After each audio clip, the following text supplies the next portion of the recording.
नमस्कार, मैं सुरेश कुमार। सबसे पहले आपसे रिक्वेस्ट है कि अगर आपने चैनल को सब्सक्राइब नहीं किया है तो सब्सक्राइब बटन पे क्लिक करके चैनल को ज़रूर सब्सक्राइब कर लें। तो आज जो मैं गुड न्यूज़ देने के लिए जा रहा हूँ वह है कि जो रिक्रूटमेंट की जाएगी आंगनवाड़ी वर्कर्स और आंगनवाड़ी हेल्पर्स की जम्मू एंड कश्मीर में। जो जम्मू कश्मीर यूनियन टेरिटरी है, इसमें सरकार द्वारा जो आंगनवाड़ी वर्कर्स और आंगनवाड़ी हेल्पर्स के लिए एप्लीकेशन जो है जो मांगी जा रही हैं। इसमें जो पहले जो कमिश्नर सेक्रेटरी मैम हैं, इन्होंने अप्रूवल दिया था। उसके बाद अभी जो मिशन डायरेक्टोरेट पोशन जो हैं, जो मिशन डायरेक्टर मैम ने भी अप्रूवल दिया है।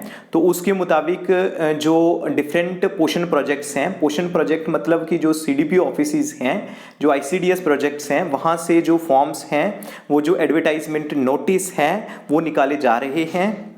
कुछ एक जो CDPOs ऑफिसेज से जो नोटिस, जो एडवर्टाइजमेंट नोटिस हैं वो निकाल दिए जा चुके हैं, और कुछ एक दूसरे जो पेंडिंग है जम्मू कश्मीर में CDPO ऑफिसेज, वो 2 या 3 दिन के अंदर अंदर सभी के जो नोटिस हैं, एडवर्टाइजमेंट नोटिस हैं, किसके लिए, for the recruitment of anganwadi workers and anganwadi helpers.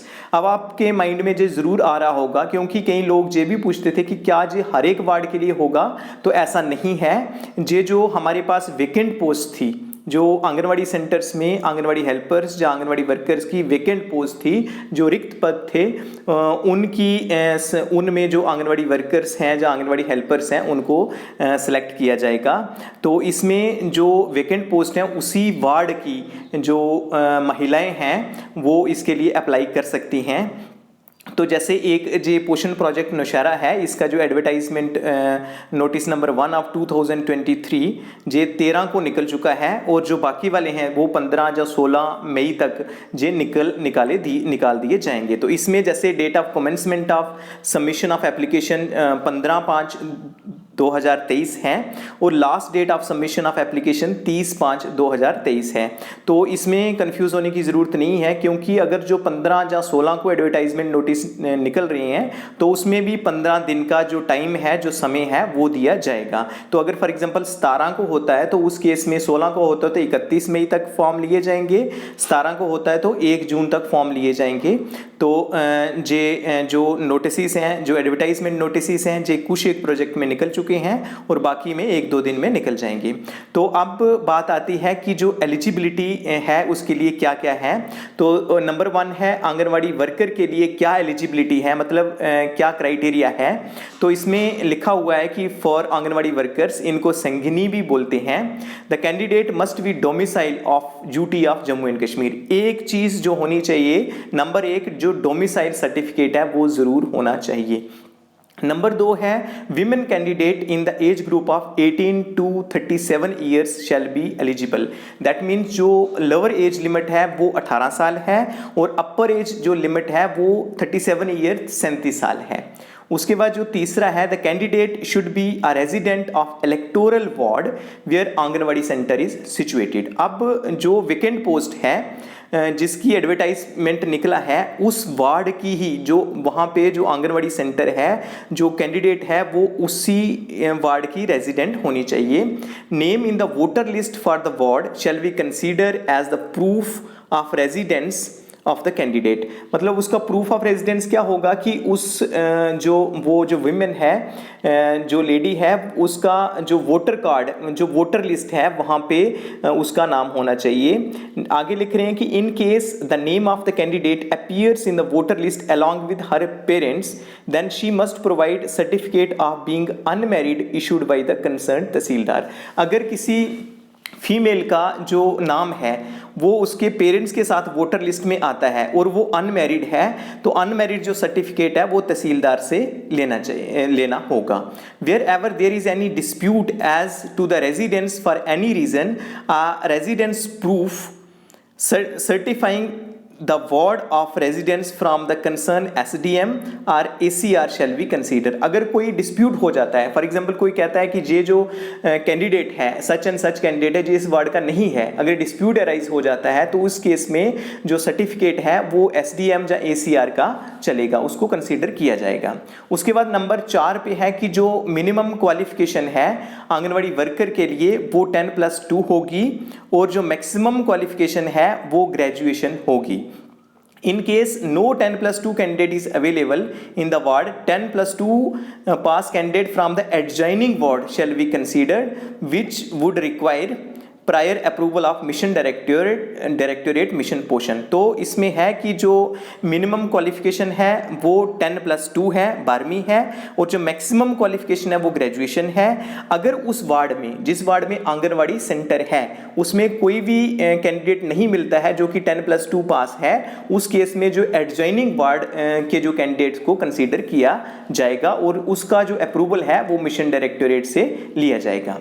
फिर 5वें नंबर पे है in case suitable candidate is not available from adjoining ward. अगर एडजॉइनिंग वार्ड से भी सूटेबल कैंडिडेट जो है वो अवेलेबल नहीं है तो उस केस में उसके जो नियरेस्ट वार्ड है, नेक्स्ट वार्ड है, वहाँ से भी जो एप्लीकेशन फॉर्म्स हैं वो मांगी जा सकती हैं। हालांकि जो मैक्सिमम देखा गया है कि हर एक वार्ड में जो 10+2 जो कैंडिडेट्स हैं, फीमेल्स हैं, वो होती ही हैं, तो ये बड़े रेयर चांसेस होंगे कि जो नियर बाई वार्ड से एप्लीकेशन मांगी जाएंगी। जो बाई एंड लार्ज हम कहें कि जो कैंडिडेट है वो उस आंगनवाड़ी सेंटर, जिस वार्ड में आंगनवाड़ी सेंटर है, उसमें रहने वाली होनी चाहिए। उसके बाद नंबर 6 में दिया है कि weightage shall be given on the basis of marks obtained in 10+2 and selection shall be done purely on merit basis and no other criteria is to be considered। तो इसमें आपके माइंड में आ रहा होगा कि क्या बेसिस रखा जाएगा सिलेक्शन का, क्या कोई इंटरव्यू होगा? तो आंसर है कि इंटरव्यू नहीं होगा।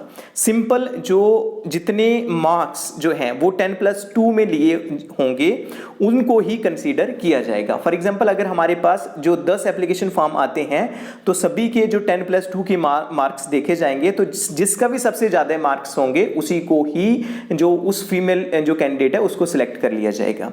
फिर 7वां है in case of tie in the merit of the eligible candidate with higher age will be preferred. अगर कहीं टाई हो जाता है, मतलब कि 2 कैंडिडेट्स के एक जैसे मार्क्स होते हैं, तो उसमें जिसकी उम्र ज़्यादा होगी उस कैंडिडेट को प्रेफर किया जाएगा। उसके बाद नंबर 8 पे है candidate with qualification higher than graduation shall not be consider, कि इसमें बता रहे हैं कि जो हायर जो ग्रेजुएशन से अबव क्वालिफिकेशन वाला कैंडिडेट होगा उसको कंसीडर नहीं किया जाएगा। तो मीन जो पोस्ट ग्रेजुएट कैंडिडेट होगा हमारे पास आएंगे, फॉर एग्जांपल अगर कोई पोस्ट ग्रेजुएट कैंडिडेट आता है तो उनके डॉक्यूमेंट लगे होते हैं फाइल में, तो उसका जो फॉर्म है वो कंसीडर नहीं किया जाएगा। उसके बाद नेक्स्ट है जो आंगनवाड़ी हेल्पर्स हैं, इनको सहायिका जो नॉमेनक्लेचर दिया गया है स्टेट की तरफ से, तो इसमें है कि सिलेक्शन, अब जो हमने बात की है सबसे पहले हमने की है आंगनवाड़ी वर्कर की। इसमें बाई एंड लार्ज आपको बता दें, नटशेल में बता दें कि जो यूटी ऑफ JNK का डोमिसाइल होना चाहिए, उम्र है 18 से लेकर 37 साल के बीच में होनी चाहिए, और उस इलेक्टोरल वार्ड का जो है वो जो फीमेल कैंडिडेट है उसकी इलेक्टोरल वार्ड में रहनी चाहिए, तो उसमें जो वोटर लिस्ट है उसमें उसका नाम होना चाहिए।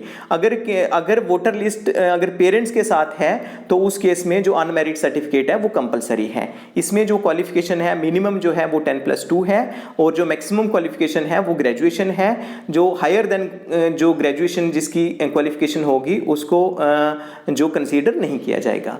उसके बाद जो आंगनवाड़ी हेल्पर्स जो सहायिका हैं इनके लिए जो क्राइटेरिया है वो है the selection of the helper shall be restricted to the electoral ward where Anganwadi centre is located. Same है कि जो इलेक्टोरल वार्ड है वहाँ से ही जो हेल्पर है उसको वहाँ की ही जो कैंडिडेट है वो अप्लाई कर सकती है हेल्पर के लिए। तो इसमें एज जो लिमिट है वो 18 से लेकर 37 साल तक की है। तो इसमें जो कैंडिडेट है वो डोमिसाइल होना चाहिए जम्मू और कश्मीर का। इसमें जो minimum qualification for anganwadi helper shall B matriculation, जो मिनिमम क्वालिफिकेशन है आंगनवाड़ी हेल्पर के लिए जे 10वीं है, जे मैट्रिकुलेशन है। तो नेक्स्ट जो 5वें वाला है वो लिख रहे हैं कि in case no matriculate candidate available in the ward, candidate with qualification not less than 8 shall be considered। Means अभी तो मेट्रिकुलेट कैंडिडेट होना चाहिए, अगर वार्ड में कोई भी मेट्रिकुलेट कैंडिडेट नहीं है तो उस केस में जो 8वीं पास जो कैंडिडेट है वो होना ही होना चाहिए। उसके बाद 6वें नंबर पे है the committee shell select the most destitute oblique needy married women of the ward as helper from amongst those who fulfill the qualification criteria। In case no married candidate is available, unmarried candidate may be considered। इसमें है कि जो preference दी जाएगी वो destitute oblique needy, जो needy married women है, मतलब destitute का मतलब होता है जो कि नीडी हो, जैसे एक विडो है, जैसे जो बीपीएल वगैरह से आते हैं उनको डेस्टिट्यूट कहा जाता है और वो मैरिड होनी चाहिए, उसको कंसीडर किया जाएगा। और अगर कोई मैरिड नहीं है जो 10th पास, अगर कोई भी कैंडिडेट जो है जो मैरिड है और वो 10th पास नहीं है उस वार्ड में, तो उस केस में जो in case of no married candidate is available, उस केस में जो अनमैरिड कैंडिडेट है उसको भी लिया जा सकता है, उसको कंसीडर किया जा सकता है। लेकिन इसमें हेल्पर में प्रेफरेंस है कि जो मैरिड कैंडिडेट है उसको प्रेफरेंस मिलेगा और जो डेस्टिट्यूट है मतलब जो नीडी है उसको प्रेफरेंस मिलेगा। तो इन case of eligible candidate is available within the family of the retiring Anganwadi worker oblique Anganwadi helper, the said candidate shall be qualified for additional 2% point. तो इसमें ये है कि जो हमारी आंगनवाड़ी वर्कर्स या आंगनवाड़ी हेल्पर्स अभी रिटायर हुई हैं, तो अगर उनकी फैमिली से कोई एलिजिबल कैंडिडेट है तो उसको जो 2 पॉइंट्स हैं वो एक्स्ट्रा दिए जाएंगे, 2 जो % हैं वो एक्स्ट्रा दिए जाएंगे। तो ये जो क्राइटेरिया था, जो एलिजिबिलिटी क्राइटेरिया था, इसके बारे में बात की। हम जो नेक्स्ट वीडियो में बताएंगे कि जो इसकी कैसे अप्लाई करना है, इसमें कौन कौन से डॉक्यूमेंट्स लगाने हैं। तो आपसे रिक्वेस्ट है कि इस वीडियो को मैक्सिमम शेयर करें ताकि जो मैक्सिमम जो फीमेल कैंडिडेट्स हैं वो अप्लाई कर सकें और जो सबसे ज़्यादा एलिजिबल कैंडिडेट हैं वो हमारे डिपार्टमेंट में आ सकें। और ताकि, क्योंकि अभी जो है वो early childhood care and education, इस पे जो सरकार है इस पे ज़्यादा फोकस कर रही है। तो अगर हमारे पास मेरिटोरियस कैंडिडेट्स आएंगे तो हमारे डिपार्टमेंट के लिए अच्छा होगा, समाज के लिए अच्छा होगा, उस वार्ड के लिए अच्छा होगा, लोकेलिटी के लिए अच्छा होगा और फाइनली देश के लिए अच्छा होगा। तो आज के लिए इतना ही था। धन्यवाद।